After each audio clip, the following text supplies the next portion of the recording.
Good day to you all for Saturday's racing at Cheltenham, the second day of their December meeting. Now, it's a good card here at Prestbury Park and the weather promises to play no nasty tricks, with some winter sunshine in the forecast. But, it's an early start for our Inform Irish tipster Caroline, so without more ado, I'll take you over to her at Fairyhouse. Why thank you, Mandarin. I'm up here already on Friday afternoon, as it is an early start, as you say. But, funnily enough, it is only the first two of the races that I want to report on, so as not to delay your coverage of the Cheltenham card. In the opener, I'm thinking that Caroline Bamboo is going to be fairly useful over fences this season, so I'm ready to back her on her chasing debut. She'll not be minding this soft ground, and as the choice of Mark Walsh, I'm assuming that she is the pick of the JP McManus trio.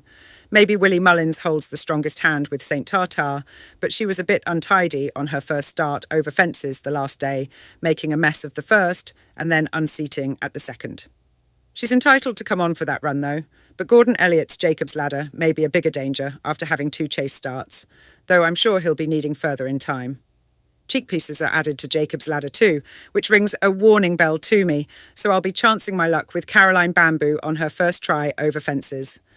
Next up, in a rated novice chase, there's no question over what I think is winning this, and that's the Enabler. Gordon Elliott's Walk in the Park gelding couldn't stay with Kitzbühel on his first start over fences, but there's obviously some confidence in the camp as he graduates to a rated contest. Only the 5 lining up for this, so a tricky little one. But I do think that the Enabler is the one with scope to improve and win this. Thank you, Caroline, and all the best of luck to continue your brilliant streak. Now, back to Cheltenham and let's get a couple of the early ones out of the way. First up, Harry Derham's one-horse Town wouldn't have to improve much from his last run here to land this triumph trial. On heavy ground, he really did put them all to the sword, with Paul O'Brien giving his mount plenty of rein, as one-horse Town made all to score by 4 lengths. Similar tactics would seem to be the order of the day once again, as the stiff finish on the new course will demand plenty of stamina, and that might give one-horse Town the edge over Irish recruit Minella Studdy. One-horse Town to make it a one-horse race, hopefully. Next up, given the conditions, I'll chance my arm with Venetia Williams' Zertact in the Novices Limited Handicap Chase. He's got stamina in droves, so won't be throwing in the towel when plenty of others have found the taxing new course on the tiring side. And there was surely no shame in being reeled in by the excellent Dom of Mary in a handicap chase at Newcastle 2 weeks back. That was Zertact's first run of the season. So it's fair to expect him to improve for that. So, with the Jukebox Kid getting plenty of support this week, this pair look the ones to battle it out from my watch. Zertact, to win it with staying power over hot favourite the Jukebox Kid. Onto my Saturday nap, lining up in the Gold Cup handicap chase, where there's plenty to like about the claims of Jaguar for this. He's 2 from 2 around Prestbury Park, and the training pair of Oliver Greenall and Josh Guerriero think that he's ready to repeat the win in the plate handicap chase here in March, so at just 6, with 4 from 5 over fences, I'm expecting a big run. Vincenzo for Sam Thomas is another that runs well here, so makes my short list, while Colonel Harry is reportedly in much better shape, now so also enters calculations. Jaguar to justify favouritism, with Vincenzo the one to keep him honest. My next best is Conman John, where Lucinda Russell and Michael Scudamore have the key to this Grade 2 Albert Bartlett trial.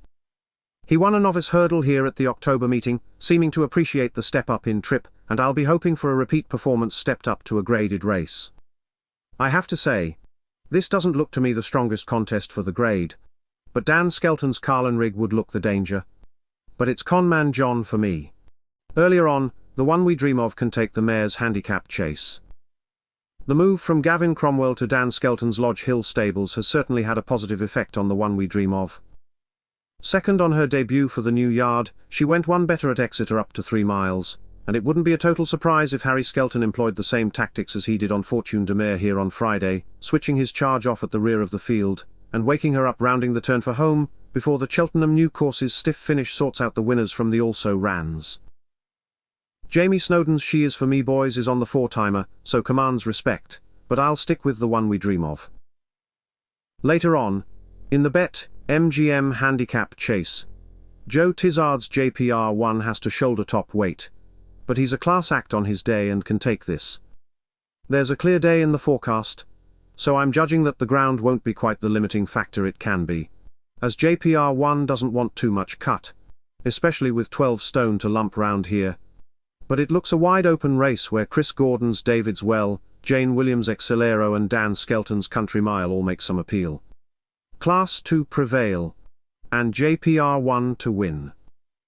For the closer, I think that on this course Fergal O'Brien's Siog Geel could be worth taking a chance on, given that she's probably destined for stayers' trips in time. That's my theory, in what does look like an open race. So Joe Tizard's in form Sweet Caroline and Paul Nicholls' Jubilee Alpha both look likely types, while Ben Clark's Game Colours isn't one to scratch out just yet. Siog Geel gets my vote, ahead of Sweet Caroline in a pretty competitive affair.